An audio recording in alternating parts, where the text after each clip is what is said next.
नमस्कार আমি পার্থরাজ মিশ্র শিক্ষক অমরসি রঘুনাথ হাই স্কুল প্রাক্তন শিক্ষক শিলদা রাধাচরণ ইনস্টিটিউশন এবং তেঁতুলবেড়িয়া সুরেন্দ্র তপশিক্ষা নিকেতন আপনাদের সবাইকে আজ আরো একবার অ্যারাইজ এন্ড নায়কের ক্লাসরুমে স্বাগত জানাই।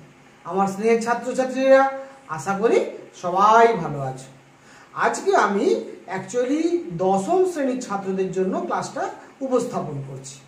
আজকে দশম শ্রেণীর আঞ্চলিক ভূগোল অংশের ভারতের জলবায়ু চ্যাপ্টারের অন্তর্গত মৌসুমী বৃষ্টিপাতের প্রভাব সম্পর্কে তোমাদের কাছে আলোচনা করব। তোমরা ইতিমধ্যেই ভারতের জলবায়ুর বৈশিষ্ট্য, ভারতের জলবায়ুর বৈচিত্র্যের কারণসমূহ এবং ভারতবর্ষের ঋতু বৈচিত্র্য এবং মৌসুমী বায়ু এই বিষয়গুলো নিয়ে আমার আলোচনা শুনেছ এবং নিশ্চয়ই আমি আশা করি যে তোমাদের ক্লাসগুলো ভালো লেগেছে। আজকের ক্লাসটা তোমাদেরকে আমি উপস্থাপন করছি এই কারণে যে এখন কিন্তু ভূগোল বিষয়টা এমন একটা বিষয় যে বিষয়ে মানুষের জীবনের সঙ্গে প্রকৃতির সম্পর্ক বা মানুষ পরিবেশ সম্পর্ক আন্তঃসম্পর্ক এটা আলোচনা না করলে ভূগোল পাঠ বোধহয় কোথাও অসম্পূর্ণ হবে। তোমরা দেখবে যে তোমাদের যতগুলো পাঠ্যপুস্তক আছে প্রত্যেকটা পাঠ্যপুস্তকের নামের সঙ্গে কিন্তু পরিবেশ কথাটা যুক্ত আছে। আমরা যেমন আমাদের ক্লাস 10-এর যে বইটার নাম মাধ্যমিক ভূগোল ও পরিবেশ, তাহলে এই পরিবেশ বিষয়টা কিন্তু অত্যন্ত গুরুত্বপূর্ণ আজকের দিনে। তাই আজকের ক্লাসটা কিন্তু আমি আলোচনা করব এই যে মৌসুমী বায়ু, এই যে মৌসুমী বায়ুর প্রভাবে ভারতবর্ষে বৃষ্টিপাত হয় গ্রীষ্মকালে, শীতকাল যে শুষ্ক থাকে, এই মৌসুমী বৃষ্টিপাতের ফলে তার প্রভাব কার কার উপরে পড়ে, কিভাবে পড়ে, এটাই মূলত আজকে আলোচনা করব। চলে এসো মূল আলোচনায় ঢুকে যাই। মূল আলোচনায় ঢুকতে গেলে প্রথমে মৌসুমী বৃষ্টিপাত কোন কোন বিষয়ের উপরে মূলত প্রভাব বিস্তার করে সেটা কিন্তু আমাদের প্রথমে একটু জেনে নিতে হবে। প্রথম যে বিষয়টা আমি বলবো 1 নম্বর পয়েন্ট হিসাবে, সেটা হচ্ছে ভারতের মৃত্তিকার উপরে প্রভাব। ভারতের মৃত্তিকার উপরে মৃত্তিকার উপর মৌসুমী বৃষ্টিপাতের প্রভাব, এইটা নিয়ে আলোচনা করব। দ্বিতীয়ত আমি আলোচনা করব ভারতের স্বাভাবিক উদ্ভিদের উপরে প্রভাব। স্বাভাবিক উদ্ভিদের উপরে প্রভাব, কার প্রভাব? মৌসুমী বৃষ্টিপাতের প্রভাব। আর 3 নম্বর কার উপরে? 3 নম্বর বিষয় হচ্ছে ভারতের কৃষি কাজের উপরে প্রভাব। ভারতের কৃষি কাজের উপরে প্রভাব। এই 3টে বিষয়ের উপরে মৌসুমী বৃষ্টিপাতের প্রভাব, কৃষিকাজের উপরে প্রভাব, এই 3টে বিষয়ের উপরে অ্যাকচুয়ালি আমি আলোচনাটা আজকে সীমাবদ্ধ রাখবো। প্রথমে চলে আসি ভারতের মৃত্তিকা। আমি যদিও তোমাদের আগামী ক্লাসে ভারতের মৃত্তিকা সম্পর্কে বিস্তৃতভাবে আলোচনা করব, তা সত্ত্বেও একটুখানি বলে নেই আজকের ক্লাসের আলোচনা প্রসঙ্গে যে আমাদের ভারতবর্ষে যে প্রধান 6 প্রকার মৃত্তিকা দেখা যায়, সেই 6 প্রকার মৃত্তিকা কি কি সেগুলো যদি আমরা একটু মানচিত্রে দেখে নিই, তোমরা একটু দেখে নাও। প্রথম দেখো, এই যে হিমালয়ের সুবিশাল পার্বত্য অঞ্চল বা উত্তরের পার্বত্য অঞ্চল বলে আমরা বলছি এবং পূর্বাঞ্চলের পর্বত বলে বলছি, এই পার্বত্য অঞ্চলে যে মৃত্তিকা দেখা যায় তাকে বলা হয় পার্বত্য মৃত্তিকা বা পর্জল মৃত্তিকা। এরপরে আমরা যদি দেখি এই যে সিন্ধু, গঙ্গা এবং ব্রহ্মপুত্র, এই যে সমভূমি অঞ্চলটা, সিন্ধু, গঙ্গা, ব্রহ্মপুত্র বিধৌত সমভূমি অঞ্চল, এইখানে যে মৃত্তিকা সৃষ্টি হয় তার নাম কিন্তু অ্যাকচুয়ালি পলিমাটি। আর আমাদের মধ্য ভারতের উচ্চভূমি এবং দাক্ষিণাত্যের মালভূমি, এই দুটো অংশে মূলত আমরা দেখব লোহিত মৃত্তিকা এবং তার ভেতরে কোনো কোনো স্থানে ল্যাটেরাইট মৃত্তিকা এবং দাক্ষিণাত্যের উত্তর পশ্চিম অংশে আমরা দেখব কৃষ্ণ মৃত্তিকা। আর মরুভূমি অঞ্চলে আমরা সিরোজিয়াম মাটি দেখতে পাবো এবং আমরা কিন্তু বদ্বীপ অঞ্চলে গঙ্গা ব্রহ্মপুত্র বদ্বীপ, মহানদী নদীর বদ্বীপ, কৃষ্ণা নদীর বদ্বীপ, কাবেরী নদীর বদ্বীপ, গোদাবরী নদীর বদ্বীপ, এই বদ্বীপগুলোতে কিন্তু আমরা কি দেখব?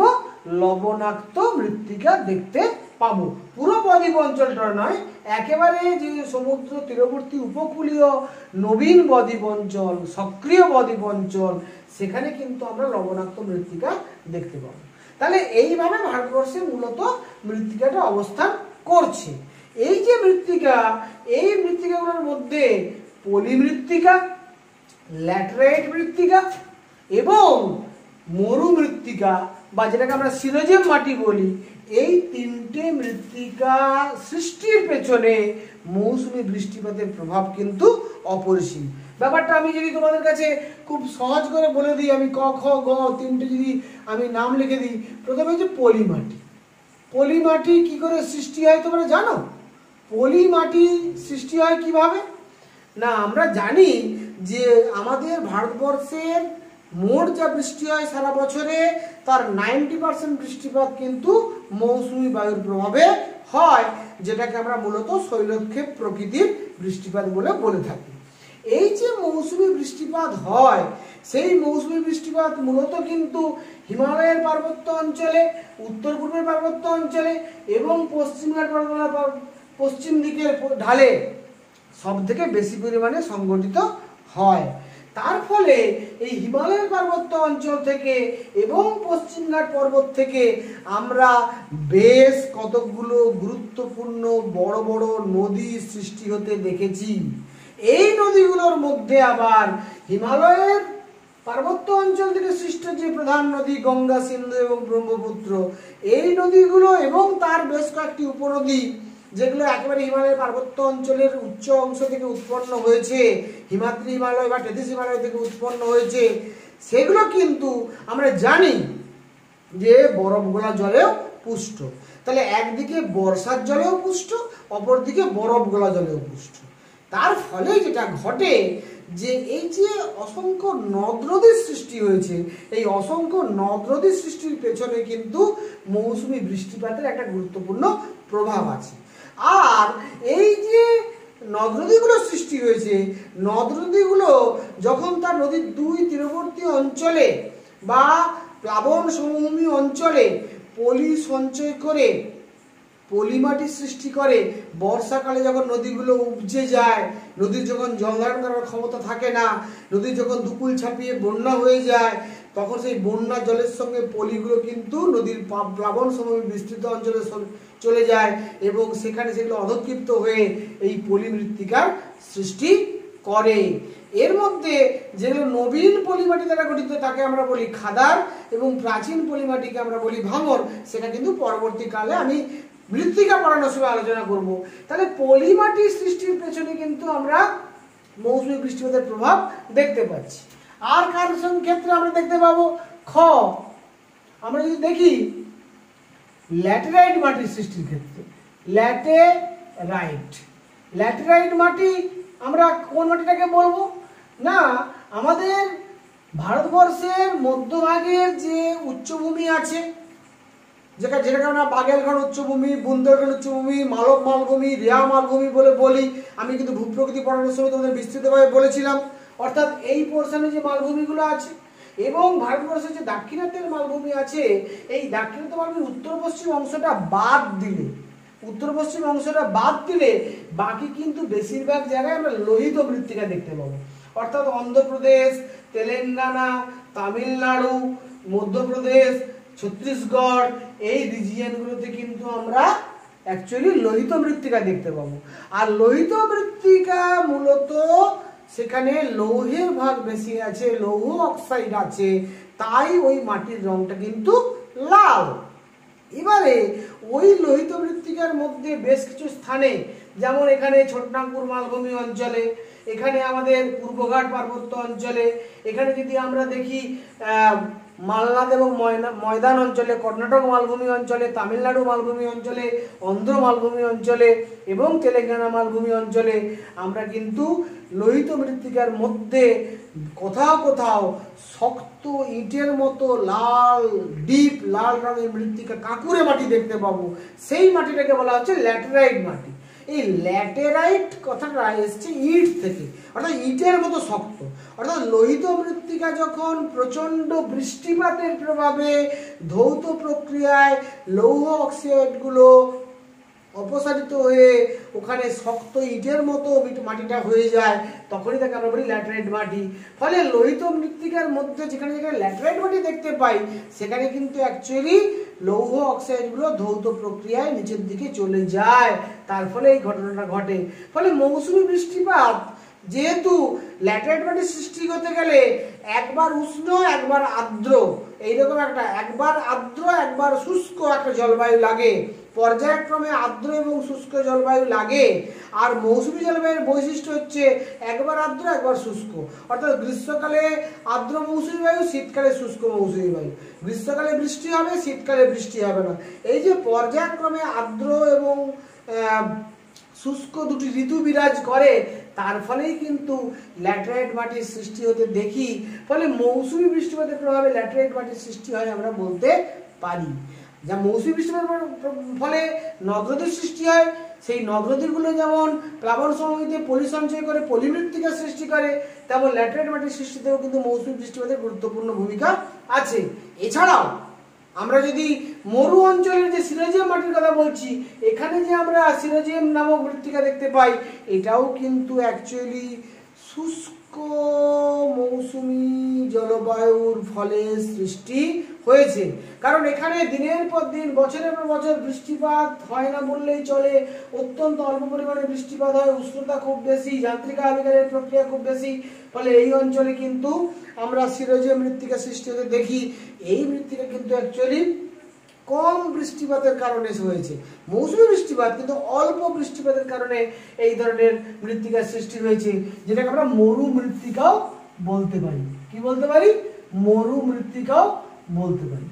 এছাড়া আমাদের পার্বত্য অঞ্চলে পার্বত্য বা পটসল মাটি, আমাদের দাক্ষিণাত্যের উত্তর পশ্চিম অংশে ব্ল্যাক সয়েল বা কালো মাটি বা রেগুর মৃত্তিকা, বা আমাদের বদ্বীপ অঞ্চলে লবণাক্ত মৃত্তিকা, এই মৃত্তিকাগুলো সৃষ্টিতে কিন্তু মৌসুমী বায়ুর ভূমিকা আছে, কিন্তু সেটা তুলনামূলকভাবে কম। অন্যান্য মৃত্তিকা সৃষ্টির ভূমিকা সেক্ষেত্রে বেশি করে কার্যকরী হয়। তাহলে এইভাবে কিন্তু ভারতবর্ষের মৃত্তিকার উপরে বিশেষত পলিমৃত্তিকা সৃষ্টি, ল্যাটেরাইট মৃত্তিকা সৃষ্টি এবং মরু মৃত্তিকা সৃষ্টির ক্ষেত্রে মৌসুমী বৃষ্টিপাতের একটা গুরুত্বপূর্ণ ভূমিকা আছে। এবারে আমি চলে আসছি ভারতের স্বাভাবিক উদ্ভিদ প্রসঙ্গে। ভারতের স্বাভাবিক উদ্ভিদ বলতে গেলে প্রথমে আমাদের জানতে হবে স্বাভাবিক উদ্ভিদ বলতে কি বুঝি। আমি বিস্তৃত আলোচনা করবো পরবর্তী যখন স্বাভাবিক উদ্ভিদ তোমাদের পড়াবো। আমি জাস্ট একটু বলে নিই যে স্বাভাবিক উদ্ভিদ অর্থাৎ এই উদ্ভিদ সৃষ্টিতে মানুষের কোনো ভূমিকা নেই। এই উদ্ভিদ প্রকৃতির আপন নিয়মে, প্রকৃতির উষ্ণতা, বৃষ্টিপাত, মৃত্তিকা, জলবায়ুকে কাজে লাগিয়ে যে গাছ প্রকৃতির আপন নিয়মে সৃষ্টি হয় এবং বেঁচে থাকে, সেই গাছকে আমরা, সেই উদ্ভিদকে আমরা, সেই অরণ্য রাজিকে আমরা স্বাভাবিক উদ্ভিদ বলে থাকি। তাহলে ভারতের স্বাভাবিক উদ্ভিদের দিকে যদি তাকাই, আমরা এখানে পার্বত্য অঞ্চলের বিভিন্ন উচ্চতায় বিভিন্ন ধরনের উদ্ভিদ সৃষ্টি হতে দেখব। আমরা এছাড়া আমাদের ভারতবর্ষে কিন্তু যে স্বাভাবিক উদ্ভিদের বন্টনটা যদি আমরা খেয়াল করি, সেখানে কিন্তু দেখব মৌসুমী বৃষ্টিপাতের সঙ্গে স্বাভাবিক উদ্ভিদের একটি গভীর সম্পর্ক আছে। কিরকম সেটা? না, যদি ধরে নেওয়া যায় যে যেখানে গ্রেটার দেন 200 সেন্টিমিটার বৃষ্টিপাত হয়, 200 সেন্টিমিটারের বেশি যেখানে বৃষ্টিপাত হয়, সেখানে কিন্তু আমরা চিরহরিৎ বৃক্ষ হতে দেখব। সেখানে চিরহরিৎ বৃক্ষ হতে দেখব। চিরহরিৎ গাছ কোনগুলো? না, আমরা যেগুলোকে বলি তুন, পুন, চাপলাস, আবলুস,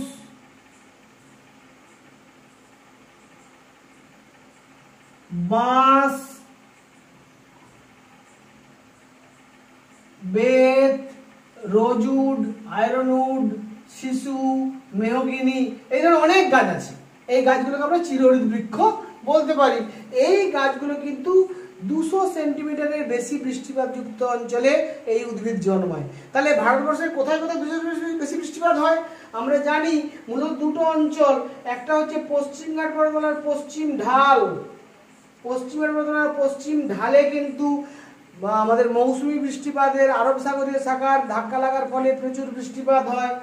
আর কিন্তু আমরা জানি উত্তর পূর্ব ভারতের পার্বত্য অঞ্চল অর্থাৎ সিকিম হিমালয়, ভুটান হিমালয়, অরুণাচল হিমালয়, পূর্বাঞ্চল হিমালয় এবং মেঘালয় মালভূমি, এই অঞ্চলেও প্রচুর বৃষ্টিপাত হয়। বা হিমালয় পর্বতের পাদদেশীয় অঞ্চলে, একেবারে পাদদেশীয় অঞ্চলেও কিন্তু বৃষ্টিপাতের পরিমাণ বেশি থাকে। এই অঞ্চলগুলোতে কিন্তু এই ধরনের গাছপালাগুলো আমরা জন্মাতে দেখব। যেখানে 150 থেকে 200 সেন্টিমিটার বৃষ্টিপাত হয়, 150 থেকে 200 সেন্টিমিটার বৃষ্টিপাত যেখানে হয়, সেখানে আমরা দেখব আর্দ্র পর্ণমোচী। আর্দ্র পর্ণমোচী, আর্দ্র পর্ণমোচী, আমি এগুলো পরে ব্যাখ্যা করব, এখন শুধু জেনে নাও যে পর্ণমোচী, আর্দ্র পর্ণমোচী বৃক্ষ কোনগুলো। আর্দ্র পর্ণমোচী বৃক্ষ মানে হচ্ছে বট, অশ্বত্থ,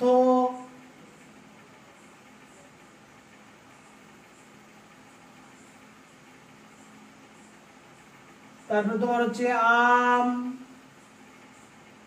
জাম, কাঁঠাল, এই গাছগুলোকে আমরা বলবো আর্দ্র পর্ণমোচী বৃক্ষ। আবার যেখানে বৃষ্টিপাত 100 থেকে 150 সেন্টিমিটার, সেখানে কিন্তু আমরা বলবো শুষ্ক পর্ণমোচী বৃক্ষ হবে। শুষ্ক পর্ণমোচী বৃক্ষ হবে, সেগুলো কোনগুলো না শাল, সেগুন, মহুয়া, পলাশ, এইগুলোকে আমরা বলবো শুষ্ক পর্ণমোচী। ঠিক আছে, কোথায় দেখা যায় একটু বলে নিই। আর্দ্র পর্ণমোচী মানে এই পশ্চিমবঙ্গের যে দক্ষিণবঙ্গ, উত্তরবঙ্গ বা বিহারের এই অংশটা, উড়িষ্যার এই অংশটা, এখানে কিন্তু আমরা আর্দ্র পর্ণমোচী দেখতে পাবো। যত দেশের অভ্যন্তরে ঢুকে যাব বৃষ্টিপাত ক্রমশ কমতে শুরু করবে, সেখানে কিন্তু আমরা শুষ্ক পর্ণমোচী বৃক্ষ দেখতে পাবো। আরো যখন পশ্চিমে চলে যাব বৃষ্টিপাত আরো কমে যাবে, দেশের মধ্যভাগে চলে যাব, তখন কিন্তু সেখানে শুষ্ক পর্ণমোচী বৃক্ষ বিক্ষিপ্তভাবে দেখা যাবে, সঙ্গে সাভানা তৃণভূমির সৃষ্টি হবে। বোঝা গেল কথাটা? আরো পশ্চিমে যখন যাব বৃষ্টিপাত একেবারে থাকবে না, সেখানে কিন্তু বৃষ্টিপাতের অভাবে কাঁটা জাতীয়, ঝোপঝাড় জাতীয় উদ্ভিদ, যেটাকে আমরা মরুমৃত্তিকা বলি, সেটা সৃষ্টি হতে দেখবো। তাহলে এইটাকে বলছি আমরা শুষ্ক পর্ণমোচী। এরপরে যদি আমরা চলে যাই 50 থেকে 100 সেন্টিমিটার বৃষ্টিপাতযুক্ত অঞ্চলে আমরা সাভানা তৃণভূমি দেখতে পাবো। সাভানা তৃণভূমি দেখতে পাবো, সেই সঙ্গে একদম বিক্ষিপ্তভাবে শুষ্ক পর্ণমোচী অরণ্য কিছু দেখতে পাবো। এবং আমরা যদি চলে যাই লেস দেন 50 সেন্টিমিটার বৃষ্টিপাত যেখানে হচ্ছে, সেখানে আমাদের মরু উদ্ভিদ সৃষ্টি হবে। মরু ও মরুপ্রায় উদ্ভিদ, মরু ও মরুপ্রায় উদ্ভিদ অর্থাৎ কাঁটা জাতীয় উদ্ভিদ যেটাকে বলি, সেটা সৃষ্টি হবে।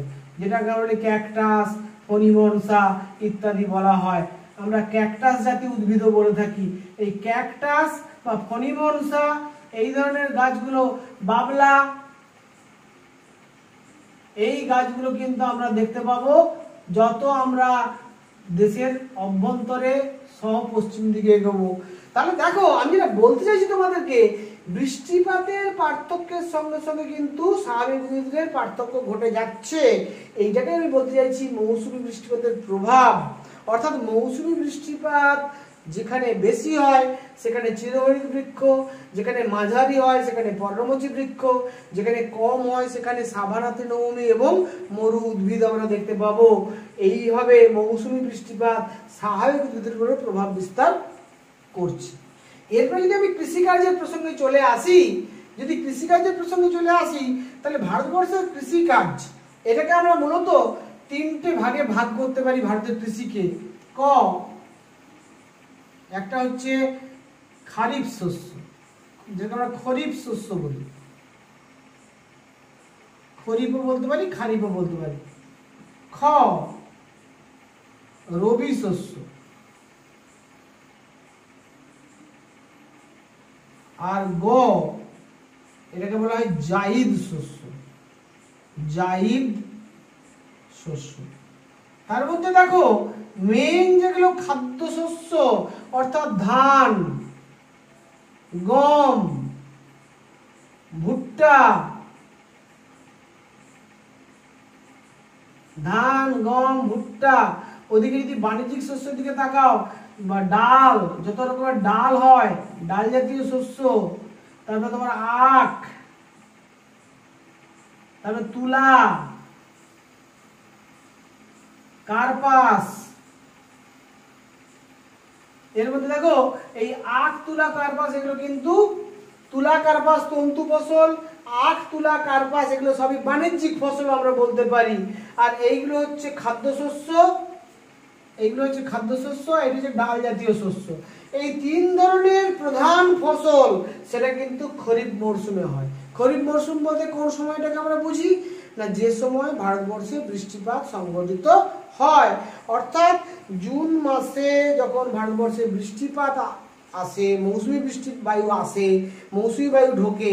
আমরা সবাই জানি 1 জুন নাগাদ কেরালায় মৌসুমী বায়ু ঢোকে, তার আগে 20-25 মে নাগাদ আন্দামান নিকোবর দ্বীপপুঞ্জে ঢোকে। আমাদের পশ্চিমবঙ্গে এটা 10 জুন নাগাদ বৃষ্টিপাতের সূচনা হয়, কোনো বছর একটু আগে, কোনো বছর একটু পরে, মোটামুটি 10 জুনের আশপাশের টাইমে মৌসুমী বায়ু আসে। এই জুন মাস থেকে আমাদের ভারতবর্ষে বৃষ্টিপাত চলতে থাকে সেপ্টেম্বর অক্টোবর মাস পর্যন্ত। সেপ্টেম্বর মাস পর্যন্ত মূল বৃষ্টিপাতটা হয়, অক্টোবর মাসে বিক্ষিপ্ত আশ্বিনের ঝড়ের প্রভাবে, ঘূর্ণবাতের প্রভাবে বৃষ্টিপাত সংঘটিত হয়। এবং এই মরশুমটাকে আমরা বলছি খরিফ মরশুম। এই মরশুমটাকে আমরা বলছি খরিফ মরশুম। এই সময় যে ফসলটা আমরা ফলাই, যে ধানটা ফলাই, সে ধানটার নাম হচ্ছে আমন ধান। ধানটার নাম হচ্ছে আমন ধান, আর শস্যটার নাম হচ্ছে খারিফ শস্য। শুধু ধান নয়, প্রধান খাদ্যশস্য ধান, গম, ভুট্টা, ডাল, আখ, তুলা এগুলো সবই কিন্তু মূলত প্রধানত সব থেকে বেশি উৎপাদন হয় খারিফ মরশুমে।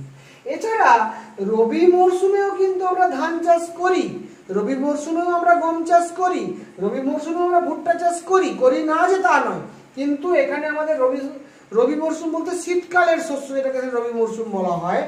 অর্থাৎ যখন বর্ষা চলে গেল, শীত বিরাজ করছে, শীতের শুরুতে আমরা যে হেমন্তকালে কার্তিক অগ্রহায়ণ মাসে আমরা যে ফসলগুলো বুনি এবং আমরা মাঘ ফাল্গুন যাকে বলা যায় পৌষ মাঘ মাসে যে ফসলগুলো তুলি, সেইটাকে আমরা বলছি, বা মাঘ ফাল্গুন মাসে যে ফসলটা তুলি তাকে আমরা বলছি রবি শস্য, যেমন বোরো ধান, ঠিক আছে। এছাড়া শীতকালীন গম এবং বাসন্তিক গম, শীতকালে কিছু গম চাষ হয়, বসন্তকালে কিছু গম চাষ হয়। যদিও বাসন্তিক গমটা চাষ হয় শীত প্রধান দেশগুলোতে বেশি করে। যাই হোক না কেন, তাহলে মোটামুটি ভাবে এই যে রবি শস্য যখন কিন্তু শুষ্ক ঋতু বিরাজ করে, বৃষ্টি হয় না, যখন মৌসুমী বায়ু জলীয় বাষ্প থাকে না, যখন মৌসুমী উত্তর পূর্ব দিক থেকে প্রবাহিত হয়ে সাগরের দিকে প্রবাহিত হয়, স্থলভাগ থেকে সমুদ্রের দিকে যায়, তখন কিন্তু আমরা জলসেচকে কাজে লাগিয়ে বিভিন্ন ফসল ফলাই, সেটাকে আমরা বলছি রবি শস্য। কিন্তু সেটা তুলনামূলক অনেকটা কম, বেশি কিন্তু ম্যাক্সিমামটা হয় কিন্তু খরিফ মৌসুমে। আর একটা ফসল যেটা আমরা জাইদ শস্য বলি, ধানের ক্ষেত্রে যেটাকে আমরা আউশ ধান বলি, আউশ ধানটা অ্যাকচুয়ালি জাইদ শস্য, সেটা কিন্তু বর্ষাতি ধান যেটাকে বলি। বর্ষাকালে যে ধানটা হয়, বর্ষাকালে মানে কোন সময়টা, আমরা কিন্তু রবি শস্য উঠে যাওয়ার পর, রবি শস্য উঠে যাওয়ার পরে সেই ফসলটা বোনা হয় এবং একেবারে খরিফ শস্য বোনার আগের মুহূর্তে এটা তুলে নেওয়া হয় যে ফসলটা, তাকেই বলা হচ্ছে জাইদ শস্য। এই তিনটে শস্য উৎপাদনের ক্ষেত্রে আমরা কিন্তু মৌসুমী বা বৃষ্টিপাতের তথা মৌসুমী বায়ুর সামগ্রিক প্রভাব অত্যন্ত গুরুত্বপূর্ণ, এটা জোর গলায় বলতে পারি। তাহলে স্নেহের ছাত্ররা, তোমরা নিশ্চয়ই বুঝতে পারছো যে মৌসুমী বৃষ্টিপাত কিভাবে ভারতের মৃত্তিকা সৃষ্টিতে, বিশেষত পলিমৃত্তিকা, ল্যাটেরাইট মৃত্তিকা এবং মরুমৃত্তিকা সৃষ্টিতে, ভারতবর্ষের স্বাভাবিক উদ্ভিদের বন্টনে এবং ভারতবর্ষের কৃষিজ ফসল উৎপাদনের ক্ষেত্রে গুরুত্বপূর্ণ ভূমিকা পালন করে। আমি কেন এই ক্লাসটা তোমাদের জন্য করলাম না, আমাদের কিন্তু ভূগোল পাঠের ক্ষেত্রে মানুষের জীবনের সঙ্গে প্রকৃতির সম্পর্ক আলোচনা না করলে ভূগোল পাঠটা অসম্পূর্ণ থেকে যাবে, তাই তোমাদের এই বিষয়টা আলোচনা করলাম। আমার স্নেহের ছাত্রছাত্রীরা, তোমরা সবাই ভালো থেকো। এখনো যারা আমার চ্যানেলটি সাবস্ক্রাইব করনি অবশ্যই সাবস্ক্রাইব করে নিও। যারা ইতিমধ্যেই সাবস্ক্রাইব করেছেন, সম্মানীয় শিক্ষক শিক্ষিকা মণ্ডলী, আপনাদের সবাইকে যথাযোগ্য স্থানে সম্মান শ্রদ্ধা জানিয়ে আজকের ক্লাস আমি এখানেই শেষ করছি। Thank you very much.